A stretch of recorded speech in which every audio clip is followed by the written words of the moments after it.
Surtout si vous y êtes en famille, les gamins comme ça, ils vont apprendre et découvrir bien. Vous aussi, comme moi-même, j'ai appris beaucoup de choses. Le musée est super bien organisé, c'est super pédagogique, c'est beau, il y a des magnifiques outils. Bon, moi j'étais dans l'euphorie d'un meeting réussi avec beaucoup de monde, de la chaleur humaine, la députée insoumise du coin, Marianne Maximi, qui est un personnage, on dit montant, moi j'utilise aussi cette expression parce qu'elle prend de la place, parce que c'est une femme courageuse, déterminée, assez implacable dans ses démonstrations. Enfin bon, ils sont magnifiques. Et puis quand je finis, on me dit, tu sais, pendant que tu parlais, il y avait une émission avec Cyril Hanouna, et pendant 2h30, il y avait là toute une série de gens qui ont passé leur temps à démonter Louis Boyard et à dire, le député Louis Boyard, et à dire oui, oui, Cyril a eu raison de l'insulter, de le maltraiter, quasiment de l'agresser physiquement, au motif qu'il serait chaud bouillant. Mais bon, c'est quand même absolument incroyable de voir ça. 2h30 pour démolir un député, parce que je le rappelle, Louis Boyard n'est pas le petit jeune de M. Cyril Hanouna, c'est un député du peuple français qu'il a élu pour faire le travail qu'il fait avec sérieux à l'Assemblée nationale. Et les arguments étaient vraiment, mais en dessous du niveau des pâquerettes, je ne veux pas être vulgaire. Mais quoi, alors on dit, oui. Ça va piquer l'équipe. Cette vidéo s'annonce sanglante. Je pense que ça va parler français. C'est parti l'équipe. Let's go. Et tout préparé pour faire un coup d'éclat. Mais Cyril Hanouna, vous allez reprocher à quelqu'un de faire des coups d'éclat, vous passez votre vie à ça. Quand vous avez fait l'émission sur le martyr de la pauvre petite Lola, c'était déjà exagéré, parce que la famille avait demandé qu'on leur foute la paix.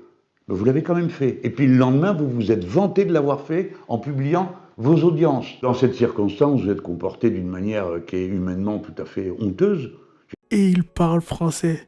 Non. Et ça va partir en clash. Mélenchon, il va plus jamais venir sur le plateau. Il va plus jamais être invité.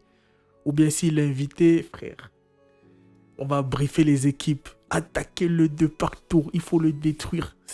C'est fini, hein. Maintenant, il faut savoir que maintenant, à partir de maintenant, TPMP, ça va être TPMP contre la France insoumise. Je le sens venir. Let's go, l'équipe. J'espère que vous en avez pris conscience depuis. J'espère que vous avez présenté des excuses à cette famille qui ne méritait pas d'être utilisée et manipulée par vous pour faire un coup d'éclat. Ou bien quand vous avez invité la semaine où vous avez fait venir sur votre plateau Carlos Bilongo, juste avant il y avait une jeune femme, une influenceuse, si j'ai bien compris ce qu'on m'a raconté, et vous l'avez traitée en sachant qui elle était, dans quelles conditions mentales elle se trouvait à ce moment-là. Et ça a été une fois de plus un coup d'éclat d'une vulgarité absolue. Donc vous qui passez votre vie à faire des coups d'éclat, et vous faites des coups d'éclat qui sont toujours en dessous de la limite de ce qui est moralement acceptable, dans la responsabilité qui est la vôtre, lorsque des gens vous regardent, et notamment des jeunes gens, et c'est vous qui allez reprocher aux autres de venir là pour faire un coup d'éclat. Mais non, le député Louis Boyard a fait le bon choix, et d'ailleurs, quand il y a un coup d'éclat sur votre plateau, le coup d'éclat, en quoi il consiste? C'est pas seulement votre attitude grossière, monsieur Hanouna, c'est le fait que Louis Boyard est venu mettre en cause monsieur Bolloré, votre patron, le milliardaire qui vous commande, et que vous avez qualifié d'ami. Vous avez le droit d'avoir monsieur Bolloré pour ami, mais tout de même, peut-être que là, sur le plateau, vous pourriez maîtriser ce que vous êtes en train de faire. Et comment ça se fait qu'en 2h30, où vous avez tenu tous ces discours hostiles à Louis Boyard, pour le rabaisser, pour l'humilier, pour laisser entendre je ne sais pas quoi à son sujet, pas une fois vous n'avez parlé de Bolloré. Ce qui signifie que vous en avez peur. Vous ne mordez pas la main qui vous donne à manger. C'est tout, rien d'autre. Vous vous comportez là comme une marionnette qui est tenue par des fils. Ce sont des fils d'argent. Oh! Vous vous comportez là comme une marionnette qui est tenue par des fils. Et pire, ce sont des fils d'argent. Non. Mélenchon, shadow boxer. Non. C'est d'une violence. C'est d'une violence. Waouh. Comment on peut être calme et aussi violent en même temps? Ça change de TPMP, hein. C'est là que tu vois la différence. J'arrête de vous saouler l'équipe, let's go. Punaise. Vous avez perdu de vue que Louis Boyard est député? Ça vous inspire aucune forme de respect. Vous passez 2 heures et demie à le démolir. Sans un mot de considération pour ceux qu'il représente, et qui n'est pas de votre fait, monsieur Hanouna. Vous pouvez vous croire tellement important que vous pouvez parler d'une manière aussi vulgaire que vous l'avez fait en disant ce que tu dis, je m'en bats les couilles, ou que vous lui disiez c'est moi qui t'ai fait élire. Vous croyez vraiment, monsieur Hanouna, que vous avez le pouvoir de faire élire quelqu'un dans le pays? Vous oubliez que c'est le peuple français qui élit.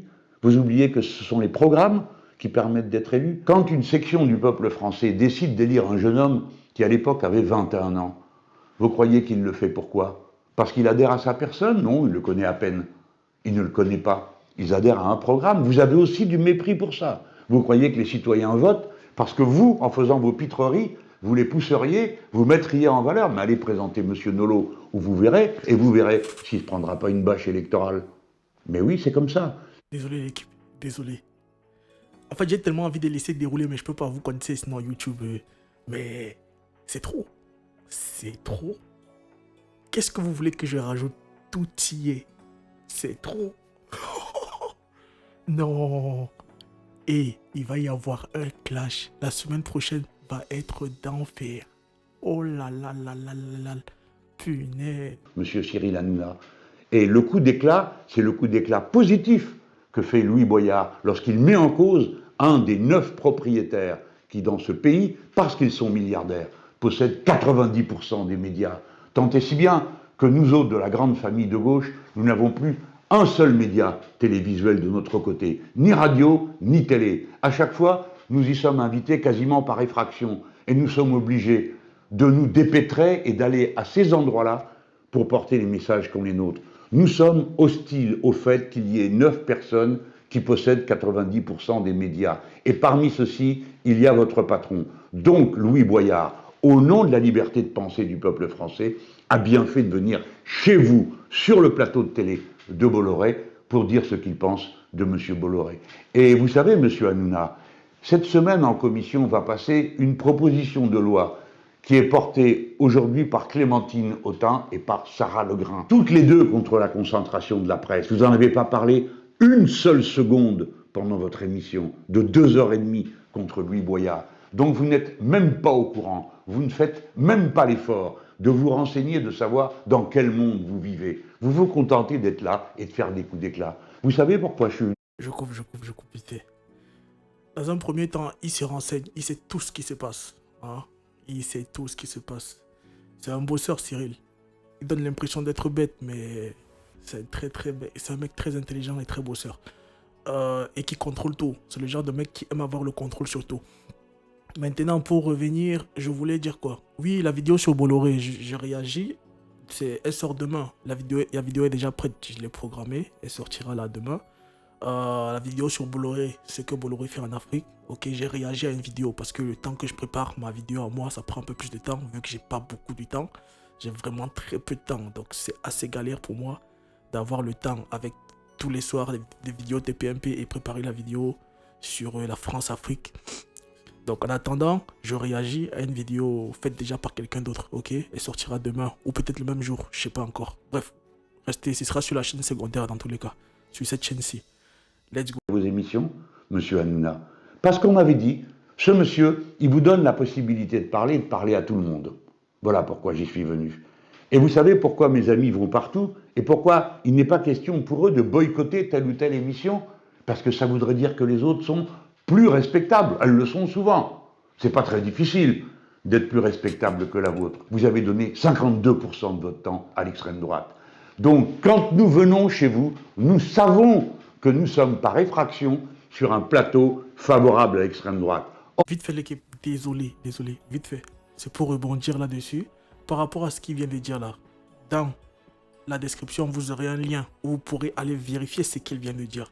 C'est pas une attaque personnelle, encore une fois, chacun vote pour qui il veut, moi je juge pas, ok? Chacun a sa conscience, fait ce qu'il veut. Mais moi, je veux juste qu'on arrête la manipulation. Moi, quand je vois une manipulation, je la dénonce de mon analyse. Donc, il y a un document qui m'a été envoyé par un fan, j'ai failli dire par un fan, à croire que je suis une star, par quelqu'un dans les commentaires, ok. Merci à toi, j'ai pas retenu le nom, vraiment désolé. Mais voilà, vous retrouverez le document là en bas, dans la description, et vous pourrez lire et vérifier. Il y a des preuves de tout ça. Comme quoi TPMP est au service de vous savez qui. Let's go l'équipe. Organisé pour l'extrême droite, fabriqué pour l'extrême droite. Et si vous vous figurez qu'on vient vous voir par sympathie pour vous, je préfère vous dire que vous vous trompez. Pour ma part, je n'ai de sympathie ni pour vous, ni aucun des professionnels de cette nature. Ce n'est pas mon sujet. Je n'ai pas d'amis parmi vous. Vous êtes des organisateurs de spectacles et on se faufile dans vos spectacles pour y porter notre parole. Exactement comme nous le faisons à la sortie d'un métro, dans la rue, sur une caisse à savon, avec un porte-voix, à la porte d'une usine. Nous allons partout où on peut porter notre parole. Voilà. Ne vous illusionnez pas un instant sur ce que signifie notre présence. Nous ne sommes pas vos copains. Et nous ne le serons jamais. Bon, alors vous avez tous entendu parler de cette épidémie de bronchiolite. Alors, quand on est de l'extérieur, bon, bronchiolite, c'est une épidémie, mais qui ça concerne, les petits, les bébés, tout ça. Bon, alors peut-être que vous n'avez pas de bébé à la maison, mais je suis sûr que tous, vous vous rendez compte que ça va pas, quoi. Quand on prend un gamin qui a un nourrisson, un tout petit, c'est le moment où il y a besoin de tout pour construire la petite personne qu'elle a. Et surtout, il y a besoin d'amour, parce que ceux qui en sont privés, bah, vous le savez peut-être pas, mais je vous l'apprends alors, ceux qui sont privés d'amour dans leur enfance, dans leur plus jeune âge, sont ceux qui se développent le moins bien. Ça paraît curieux, hein, mais c'est la vérité. L'amour qu'un être humain apporte à un autre l'aide, à tous les âges de la vie d'ailleurs, à être meilleur être humain. Mais enfin, bon, là, on parle des nourrissons malades. Alors, comme il n'y a pas assez de place à l'hôpital, voilà qu'on commence à les envoyer à des hôpitaux, des fois assez loin. Bien sûr, ça se fait dans des conditions, on ne va pas raconter d'histoire, où le personnel soignant, de toutes les manières possibles, prend toutes les précautions possibles. Il n'y a que des gens sérieux, là. Je ne vais pas vous dire le contraire, mais ce qui ne va pas, c'est que l'on emmène les nourrissons je ne sais où. Alors, il y a les parents qui sont morts d'angoisse, qui se demandent ce qui arrive à leur gosse, qui ne peuvent pas aller tous les jours, je ne sais où, accompagner le gamin, parce qu'il n'y a rien de prévu pour eux. Hein. On ne leur dit pas, ben, comme votre gosse est soigné dans tel hôpital, et ben voilà, la sécurité sociale, elle prend en charge votre déplacement, votre hébergement. Bon, c'est pas vrai. Donc les gens sont morts d'angoisse, puis les petits, comment ça se fait qu'on ne peut pas les accueillir là où il faut? Il faut quand même peut-être un peu s'organiser autrement, non? J'ai vu un médecin qui disait, arrêtez de me dire qu'il y a une épidémie plus forte que jamais cette année. Peut-être que c'est vrai. Moi, Mélenchon, je ne suis pas en état de vous le dire. Hein. Mais ce qu'elle dit, cette personne, c'est très juste. Elle dit, mais c'est pas ça le problème. Le problème, c'est qu'une fois de plus, rien n'a été organisé, rien n'a été prévu, rien n'a été pris à l'avance. C'est le système Macron dans toute sa beauté. Les choses vont comme elles vont, on réduit les services publics et que le marché prenne la place. Ben, il n'y a pas le marché pour prendre la place. Autrement dit, ce désorganisateur de tout, le néolibéralisme, la cupidité, l'appât du gain, l'idée de tout transformer en marchandise, ça aboutit à ce résultat que maintenant on n'est même plus capable de soigner nos gamins à portée d'amour. C'est-à-dire à côté de l'endroit où se trouvent leurs parents. Alors ça donne des situations que vous connaissez. Pourquoi c'est comme ça? Ben parce que le service public de la santé est dévasté, tout simplement dévasté, par la politique de... Faire des économies, comme ils disent. Hein. Mais faire des économies, c'est pas un... Donc, si on comprend bien, l'État priorise sa fierté au bien-être de la population. On savait déjà qu'il priorisait l'argent à nous, mais là, il priorise la fierté.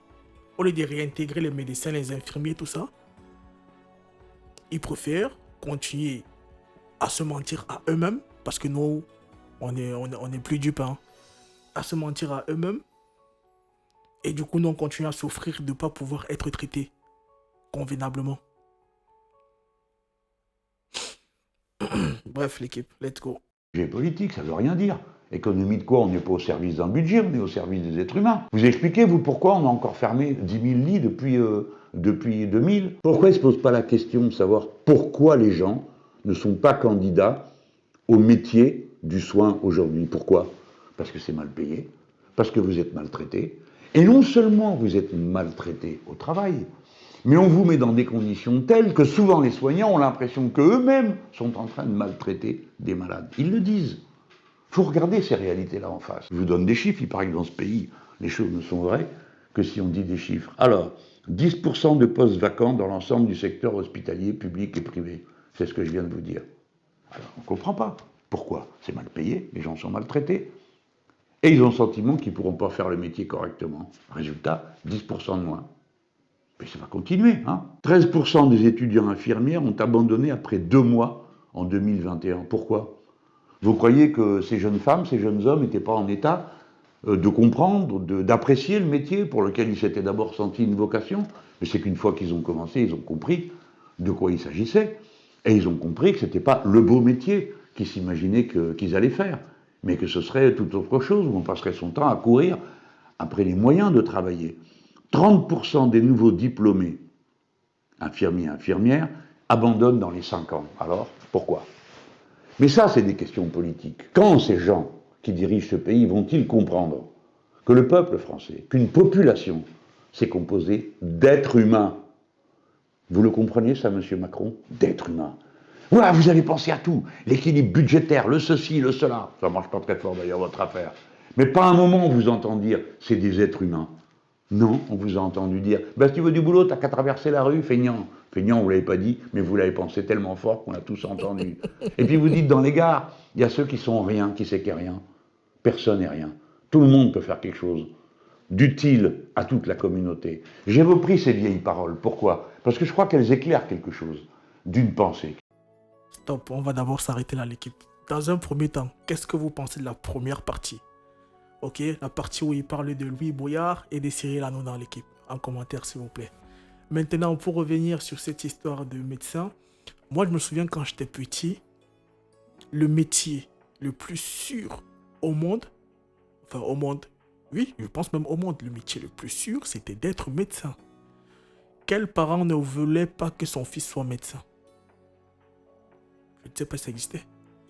Tous les parents rêvaient que son fils soit, que leur fils, leurs enfants en tout cas, soit médecin, soit avocat. Aujourd'hui, médecin, c'est vrai que ça ne donne plus envie à nul. Tu as des médecins, je sais où, c'est en Allemagne, tu as des médecins qui cherchent du travail, qui ne sont pas pris. Tu as des médecins qui sont payés, qui ne gagnent pas bien leur vie. Qui ne gagnent pas bien leur vie. Des médecins. C'est une dinguerie. Quand j'avais lu ça, j'étais tellement choqué que j'y croyais pas. Je suis allé revérifier pour... C'est un métier que... Moi, je me souviens toute ma vie. Mon père voulait que je sois médecin. C'est pour ça que je connaissais. Mon père voulait que je sois médecin. Ou avocat. Et partout, c'était pareil. Ouais, tu veux quoi? Médecin, ingénieur, avocat. Mais c'était médecin, il n'y avait pas mieux. Aujourd'hui, médecin, tout le monde s'en fout, il n'y a aucun respect. Tu parles à un médecin, tu as l'impression de parler à ton pote, les gens n'ont plus de respect pour les médecins. Parce qu'on respecte l'argent. Et vu que le médecin, dans la tête des gens, ne gagne plus si bien sa vie, du coup, ils n'ont pas le respect qu'ils devraient avoir. Vu qu'on estime les gens par rapport au niveau de vie qu'ils ont, par rapport aux revenus qu'ils gagnent. Donc on met plus en avant les influenceurs, les influenceuses, les trucs beauté, je sais pas quoi là. C'est le monde d'aujourd'hui. Allez l'équipe, dites-moi ce que vous en pensez. Let's go.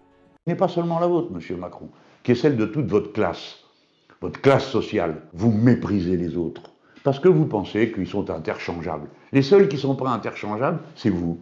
Parce que vous êtes tellement intelligent,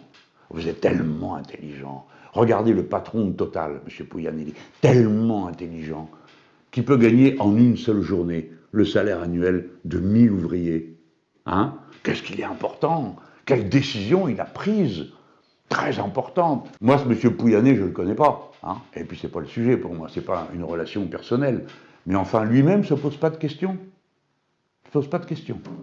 Gagne 500 000 euros par mois, tu ne te dis pas, mais est-ce que ça les vaut? Je vais vous en raconter une. Le patron précédent, vous l'avez tous oublié, il s'appelait De Margerie. C'était un type, sur le plan personnel, plutôt sympa. Père ses cendres, il est mort en Russie, un coup où il décollait avec son avion de l'endroit où il était, où il y a le site que Total exploite en Russie. Et une fois, je me trouve avec lui sur un plateau de télé. Et je lui dis, mais monsieur, vous êtes augmenté de 3 millions par an. Alors, il me regarde, puis je vois que dans ses yeux, je me suis dit peut-être qu'il ne sait même pas qu'il a été augmenté de 3 millions par an, parce que ça ne veut rien dire. que de tas de pognon pareil, comment vous finissez par vous rendre compte? Vous, 10 euros, vous en rendez compte, mais lui, il gagne déjà des millions. Le gars, il avait un sourire, ou alors c'est parce que ses moustaches relevées. Et je lui dis, monsieur, qu'est-ce que vous avez fait cette année qui nécessite qu'on vous donne 3 millions de plus? Qu'est-ce que vous avez fait? Et le gars, sans se dégonfler, hein, il avait du coffre, il me regarde dans les yeux et me dit, j'en sais rien. Et moi, je lui dis, ben monsieur, si vous ne savez pas, vous n'avez qu'à les rendre. Parce qu'apparemment, ce n'était pas si important, vu que vous-même, vous en rappelez pas. Eh bien, lui, c'est pareil. Je lui dis, qu'est-ce que vous avez fait, monsieur, de si important qu'il faut que vous ayez une paye pareille? Non, je pense qu'on pourrait vous remplacer par quelqu'un qui coûterait moins cher et qui ferait peut-être aussi bien. Moi, si je dirigeais ce pays, je regarderais peut-être que votre numéro 2, peut-être que votre numéro 3, ou votre numéro 4, ou votre numéro 5, c'est pas des imbéciles, hein. Ils ont aussi plein d'idées, ils accepteraient de prendre votre place pour, disons, la moitié de votre paye. Hein. Et donc, comme vous arrivez à trouver des ouvriers qui coûtent moins cher, moi j'arriverai à trouver des patrons qui coûtent moins cher. Et vous savez comment? Simplement en faisant appel à leur dignité, à leur sens de la responsabilité morale à l'égard de toute la société. Vous savez que les gens aujourd'hui sont très malheureux. Vous savez qu'il y a 8 millions de personnes à l'aide alimentaire, qu'il y a 9 millions de pauvres, qu'il y a 6 millions de gens qui sont au chômage, et ça ne vous dérange pas, dans la même période, d'annoncer que vous prenez 52%, comme ça le sourire aux lèvres. Est-ce que vous comprenez qu'il faut partager? Il y a 2 hommes politiques que je kiffe écouter parler. 2. Moi, je fais la part des choses, ok? Il y a Jean-Luc Mélenchon et Éric Zemmour. Quand ces deux-là parlent, laissons de côté les idées, mais c'est des gens qui savent ce qu'ils font. Quand ces deux-là parlent, tu n'as qu'envie de les écouter. Que tu sois d'accord ou pas, tu écoutes. Et tu kiffes écouter. C'est un truc de fou. Quel est l'homme politique que vous aimez écouter, l'équipe? Dites-moi en commentaire. Bref, on continue l'équipe. Est-ce que vous comprenez que nous autres, on vit très mal que Total ne paye pas un rond d'impôt à la République française? Parce que Total, c'est de A jusqu'à Z, quelque chose qu'ont fabriqué les Français, et pas d'aujourd'hui. On vit très mal que Total ne paye pas un rond d'impôt à la République française. Parce que Total, c'est de A jusqu'à Z, quelque chose qu'ont fabriqué les Français, et pas d'aujourd'hui.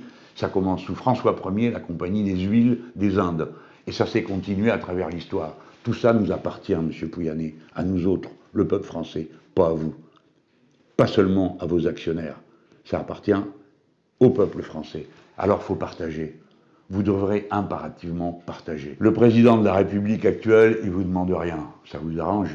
Moi, je pense que le peuple français, lui, il vous demande de passer à la caisse à son profit. Bon, là, je suis entré dans le sujet par la bronchiolite à propos des petits, mais de tous les papiers que j'ai lus avant de préparer notre rencontre, j'ai vu que ce n'était pas le seul sujet. C'est celui qui se voit le plus, hein, parce qu'on a l'impression que c'est une maladie qui est courante, mais qui peut être très grave pour un nourrisson. Hein. Mais il y a aussi la question des greffes qu'on fait aux tout petits. Alors, quand il n'y a pas assez de monde et qu'on doit reporter, c'est terrifiant.